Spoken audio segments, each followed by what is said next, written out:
अश्वनी कुमारची ऐतिहासिक कामगिरी, मुंबई इंडियन्सला मिळाला नवा मॅच विनर। नमस्कार मित्रांनो, तुमच्या स्पोर्ट्स हिरोज चॅनलवर स्वागत आहे। आज आपण बोलणार आहोत मुंबई इंडियन्सच्या एका अशा खेळाडूबद्दल ज्याने आपल्या पहिल्याच सामन्यात इतिहास रचला।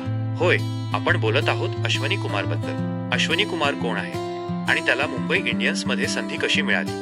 अश्वनी कुमार हा पंजाबचा असून तो शेर ए पंजाब ट्रॉफी खेळत होता। या स्पर्धेत त्याने आपल्या भेदक यॉर्करने सर्वांना प्रभावित केले। गेल्या वर्षी मुंबई इंडियन्सच्या प्रशिक्षकांनी त्याला खेळताना पाहिले आणि त्याच्यातील क्षमता ओळखली। मुंबई इंडियन्स दरवर्षी टॅलेंट हंट कार्यक्रमाचे आयोजन करते, ज्यात युवा खेळाडूंची निवड केली जाते। अश्वनीला याच कार्यक्रमातून निवडण्यात आले आणि त्याला मुंबई इंडियन्सच्या संघात स्थान मिळाले। अश्वनी कुमारने पहिल्याच सामन्यात काय ऐतिहासिक कामगिरी केली? हार्दिक पंड्याने चौथ्या षटकात अश्वनीला गोलंदाजी करण्याची संधी दिली आणि त्याने या संधीचं सोनं केलं। त्याने आपल्या पहिल्याच चेंडूवर कोलकाता नाईट रायडर्सचा कर्णधार अजिंक्य रहाणेला बाद केले। इथेच तो थांबला नाही, तर त्याने त्यानंतर रिंकू सिंग, मनीष पांडे आणि आंद्रे रसेल यांसारख्या अनुभवी फलंदाजांनाही माघारी पाठवले।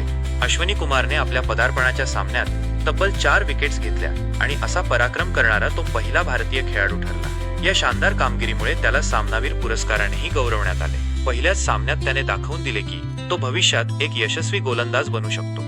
मुंबई इंडियन्सला सापडला तिसरा हिरा। अश्वनी कुमार हा मुंबई इंडियन्सला या IPL मध्ये मिळालेला तिसरा अनमोल हिरा आहे। या आधी विघ्नेश पुथरने एका सामन्यात चांगली कामगिरी केली होती, तर सत्यनारायण राजूने दुसऱ्या सामन्यात लक्ष वेधले होते। आता अश्वनी कुमारने आपल्या पहिल्याच सामन्यात दमदार प्रदर्शन करत मुंबई इंडियन्सच्या विजयात मोलाचा वाटा उचलला आहे। नवीन व्हिडिओ पाहण्यासाठी माझ्या स्पोर्ट्स हिरोज चॅनलला नक्की भेट द्या। व्हिडिओ आवडल्यास लाईक, शेअर आणि कमेंट करायला विसरू नका आणि चॅनलला सबस्क्राईब करा। धन्यवाद।